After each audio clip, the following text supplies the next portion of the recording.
حضرت ابو امامہ فرماتے ہیں کہ ایک عورت مردوں سے بے حیائی کی باتیں کیا کرتی تھی اور بہت بے باک اور بد کلام تھی۔ ایک مرتبہ وہ حضور علیہ السلام کے پاس سے گزری۔ حضور علیہ السلام ایک اونچی جگہ پر بیٹھے ہوئے سرید کھا رہے تھے۔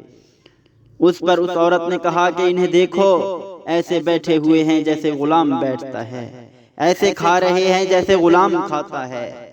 یہ سن کر حضور علیہ السلام نے فرمایا، کون سا بندہ مجھ سے زیادہ بندگی اختیار کرنے والا ہوگا؟ پھر اس عورت نے کہا، یہ خود کھا رہے ہیں اور مجھے نہیں کھلا رہے۔